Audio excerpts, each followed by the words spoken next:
problemas que aparecem na tecnologia, eles já aparecem no livro didático, né? O problema é que a tecnologia tem um elemento que amplifica esse problema, que é o fascínio. Como fica todo mundo muito entusiasmado, porque seguir obrigatoriamente essa aula do jeito que está aqui, você pode não se sentir motivado.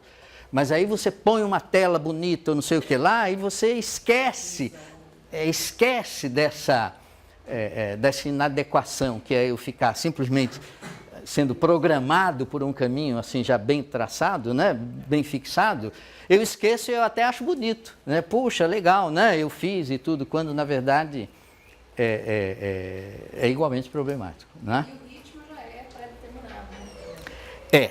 Aí a questão do tempo entra vital, porque... Me irritava muito quando eu fui tutora, porque eram assuntos assim, fui tutora de filosofia e psicologia da educação, né? E não adianta você querer esse ritmo para um assunto como esse, né?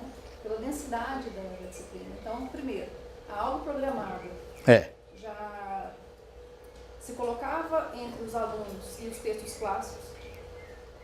Em segundo lugar, o ritmo pré-determinado, ou seja, não está conforme o ritmo do aluno, o ritmo é da tecnologia. Né? Sim. Então fechou a aula, então a aula fechava sexta-feira, fechava a aula, ninguém abria mais.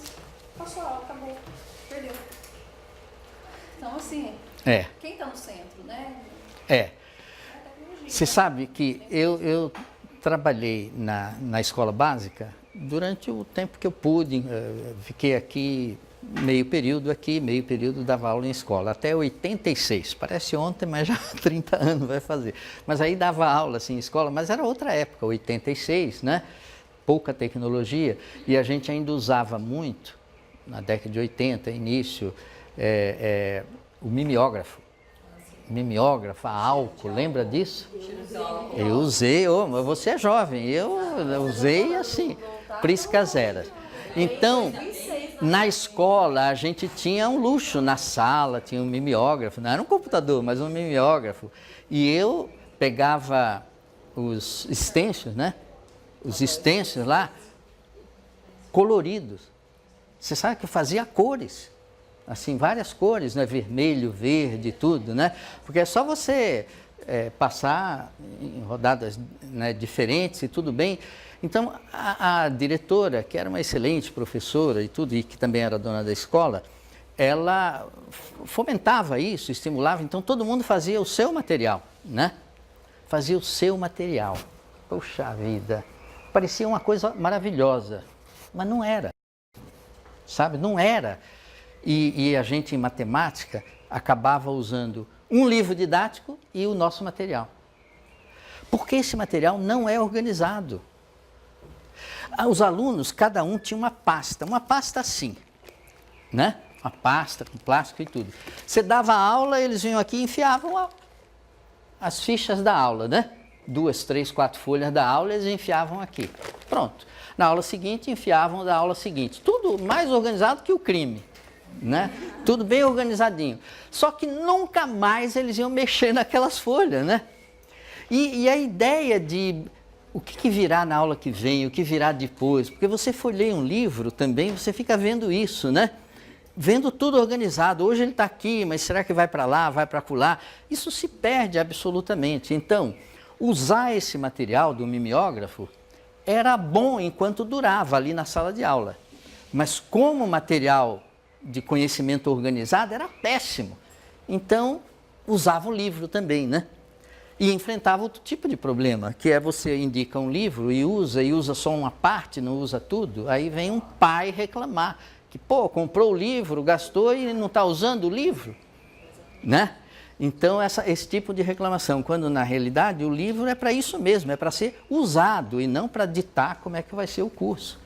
O livro, critique o meu curso, o curso que você está dando está ruim por isso, por aquilo.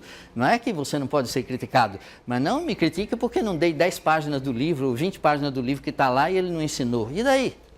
Não é? Qual é o problema? Né? Então há um problema do papel do livro didático, o modo de usar o livro didático, e que aqui simplesmente está replicando isso, né? Está reproduzindo isso, agravado pelo fascínio e por se perdoar tudo muito fácil, porque coisa assim mais na aula, oral e tudo, não se perdoa desvio, mas o desvio da tecnologia é fácil de perdoar, né? O fascínio ganha o espaço aí. Prejudicar a autoria do aluno sobre o que ele está aprendendo, o que ele está construindo? Sim, sim. Quer dizer, a coisa mais interessante nesse material preparado pelo professor na aula, no mimeógrafo, era essa preservação da autoria do professor, né? Da autoria do professor, porque era a aula dele que ele estava preparando ali e tudo, né? Agora, confrontar essa preparação da aula dele com o conhecimento organizado de alguma maneira era fundamental, não podia ficar só naquele. Agora, você já está falando mais de preservar a autoria do aluno, aí já depende do modo como o professor organiza a sua aula, não é? Porque a aula boa é aquela em que você, quando está acabando de explicar, o aluno diz, putz, óbvio que é assim. Ele passa a achar óbvio. Claro, é mesmo. E ele se sente, putz, claro que é assim, ele se sente capaz de chegar àquela conclusão, né? Ele, puxa vida, é óbvio, né? Eu podia ter chegado nisso. E a aula ruim é a aula em que, mesmo que o aluno entenda tudo, ele diz assim, puxa, mas eu nunca pensaria nisso.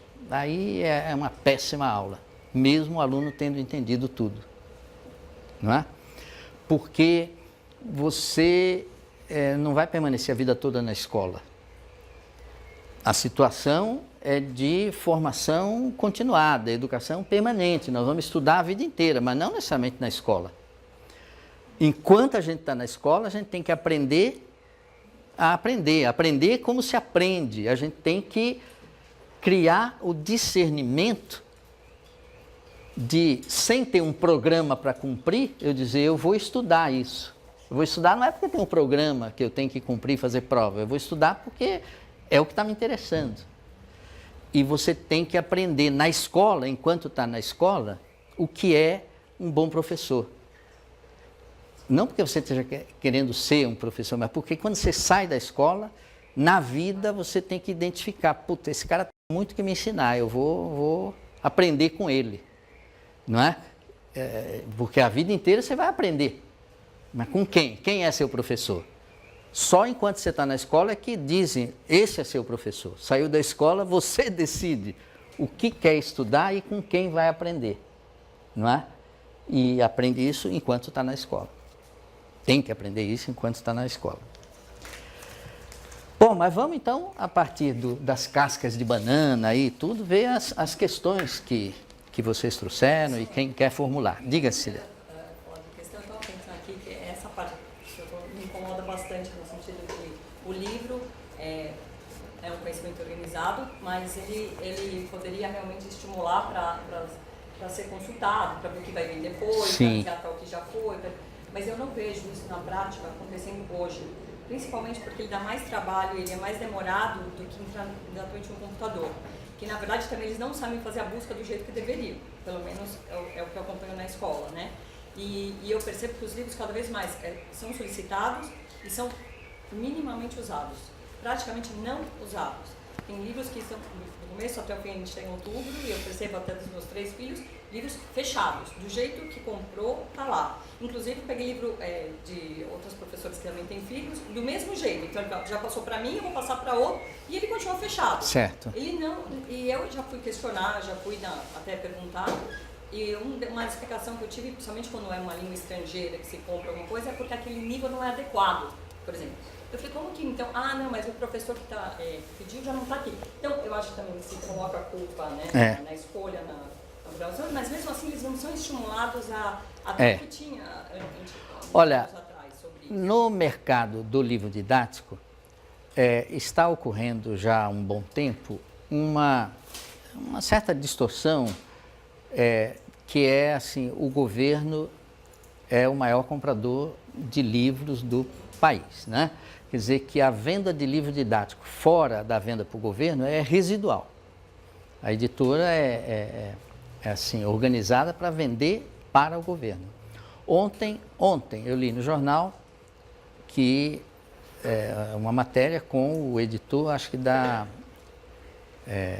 Scipione, Saraiva, Abril, que agora é tudo de um dono só, que é uma multinacional que comprou, né? E argumentando de por que acabou com toda a série de literatura infantil, essas coisas, acabou. E só está publicando mesmo o didático, ou o paradidático, assim, daquele para ser usado na sala de aula, né? Não o paradidático, uma história genérica, literatura, mas aquele que é para ser usado, porque é o nosso foco e tudo, mas é o foco por quê? Porque é isso que tem venda governamental, o didático e, perifericamente, o paradidático para uso em sala de aula, não é? Há editoras que gostam disso, tiram proveito disso, vendem bastante, vivem disso daí, né? E outras que reclamam na medida em que não estão vendendo, mas quando começam a vender para o governo também gostam, né? Mas aí é a típica situação em que direitos e deveres se cruzam, né? Porque isso gera uma série de direitos das editoras, eles adoram ganhar bastante, vendendo bastante livro, milhões de livros, né? Milhões de livros didáticos, né? Mas e os deveres? O dever é cumprir os editais, né? Obedecer aos editais. Todo mundo ansioso já com o edital de 2018, porque a produção do livro leva 1 ano, 2 anos e tudo, né? O que vai exigir o edital de 2018 para poder a editora se preparar para vender, para fazer um livro e ganhar a escolha lá do governo, né? Agora, mas você concorda com aquilo que está sendo pautado como edital para o 2018? Isso não está em discussão.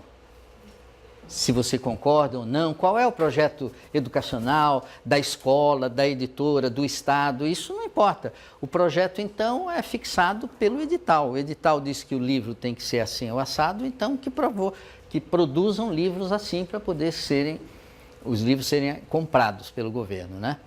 Isso é uma distorção terrível, né? Uma distorção terrível.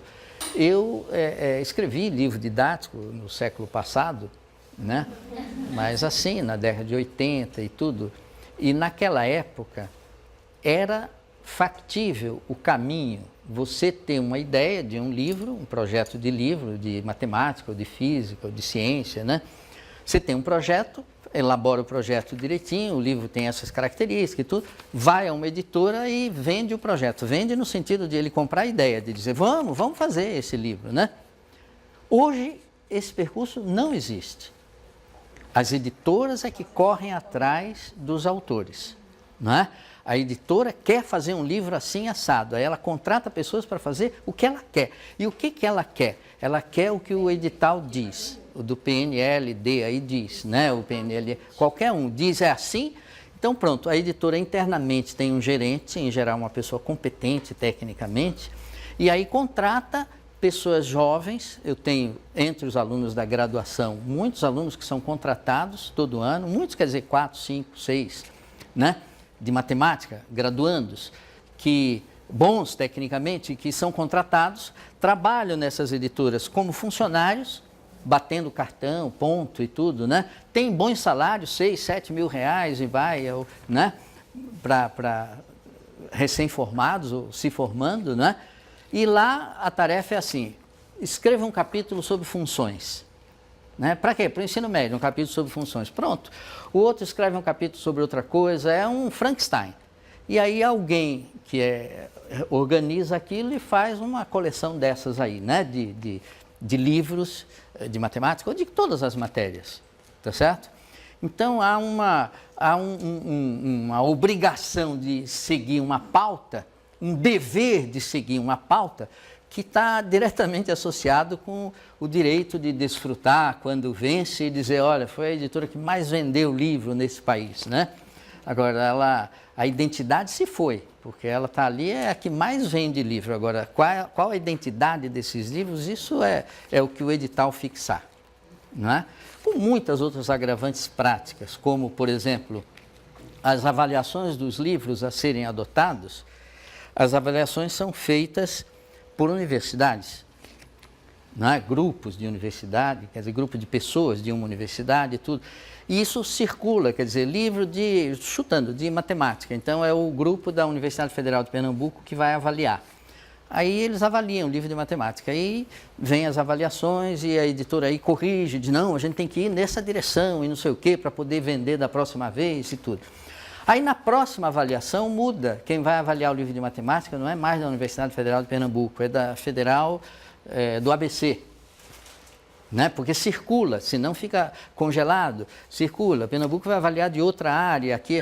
Aí o que era critério para uma já não é para outra. Né? Aí a editora faz uma ginástica danada para agradar uma, agradar a outra e tudo. É um preço muito alto, é um dever muito alto de se submeter a esses editais. Não é? E para fugir de uma regra de mercado. Que é assim, lança o livro, né? E vamos apostar na qualidade, no seu projeto, vamos ver se é adotado, se não é adotado, que era a venda antes da pauta total pela compra do Ministério. Né?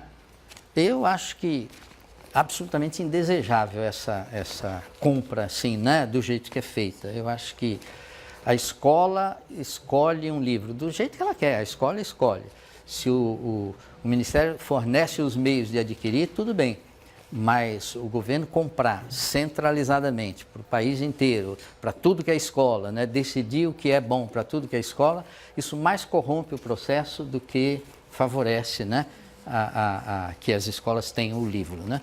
E não só no governo, né? Eu me vendi para um projeto desse, eu deveria contar aqui numa aula de ética, né?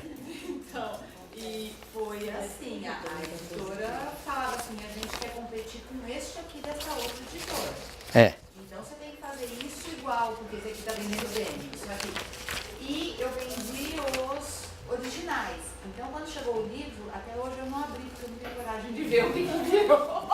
Tá lá fechadinho na prateleira, porque eu não sei o meu projeto inicial, que já não foi o que eu queria, e o que virou. Então assim, é isso mesmo.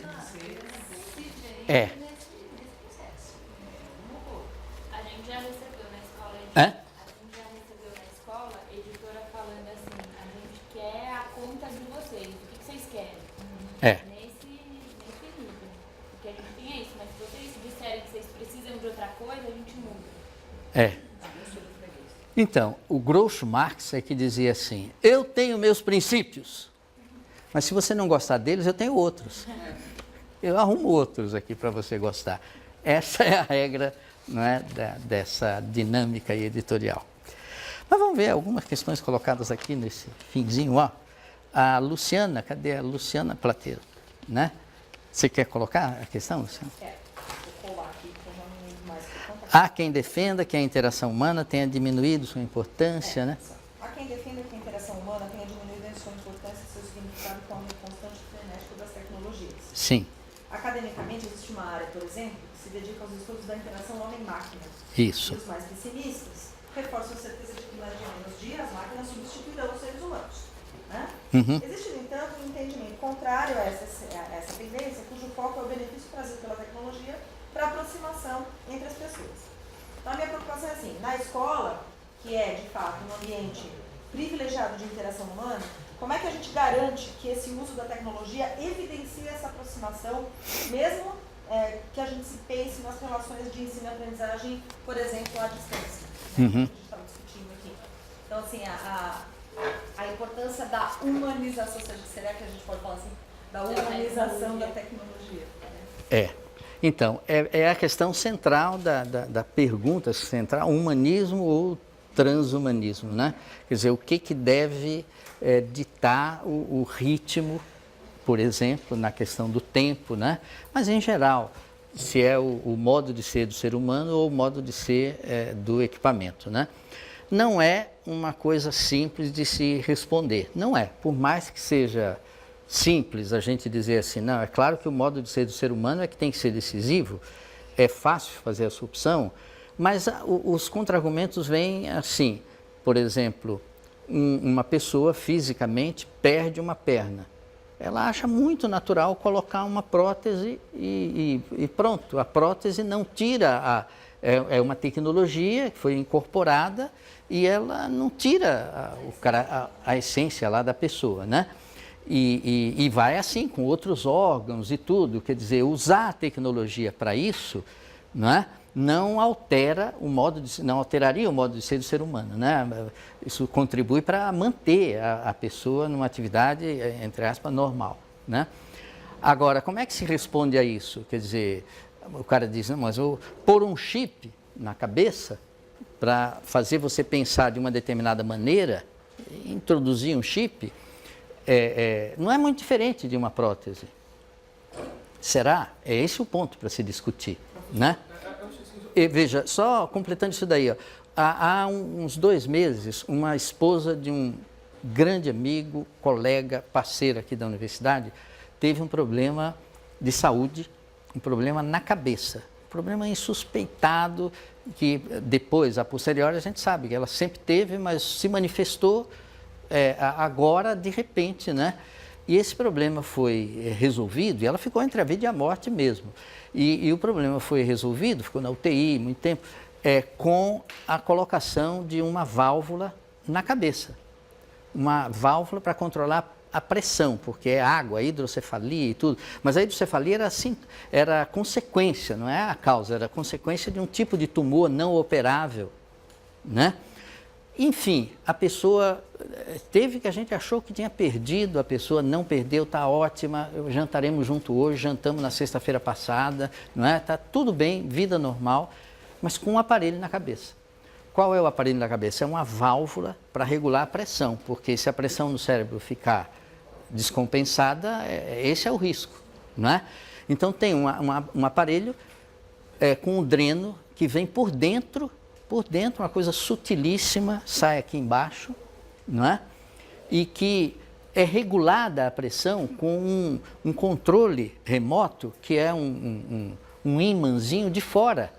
Você olha, não está nada, o cabelo está aí, a cabeça está normal, tudo normal. Mas aqui, se quer abrir mais, tem um disco, que é um ímã, que se põe aqui e se gira assim. Aí gira um ímã lá dentro e abre mais, ou fecha mais. Isso... É claro que demorou 1 mês, 2 meses para acertar o ritmo, para acertar a abertura. Enquanto isso ela caiu, teve problema. Agora não, acertaram, né?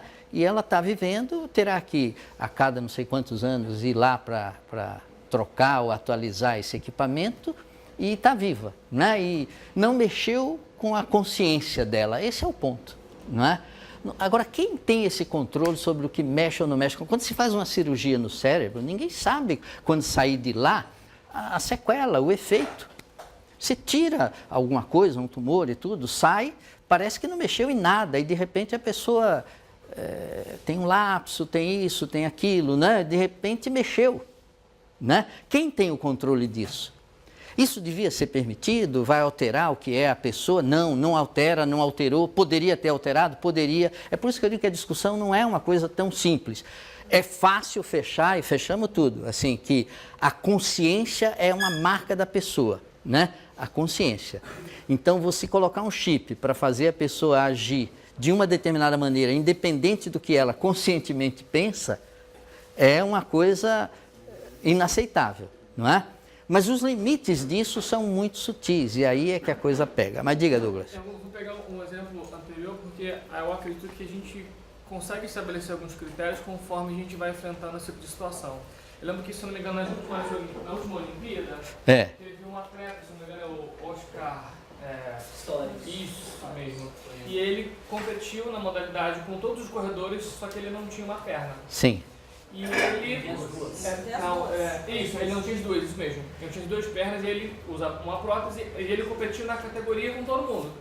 Normal. Sim. Não foi a categoria de deficiente. Então ele chegou ao pódio, se não me engano, em algumas... Não chegou. Ou bem perto. Sim, ele...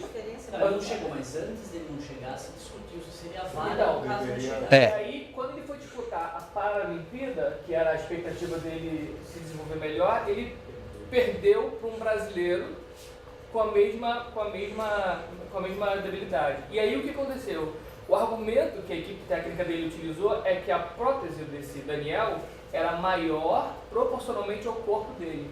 Consequentemente, ele levava vantagem nas passadas, na evolução. Ou seja, Era um questionamento ético que só teve como discutir depois do fato estabelecido. Enquanto ele competiu com os outros, houve uma discussão de que se ele levava vantagem ou não por conta da prótese. Quando foi para a Paralimpíada, a equipe dele discutiu o tamanho da prótese do concorrente. As vantagens em condições de igualdade. Você vê como não é simples a discussão, não é? É fácil defender essa questão da consciência, né?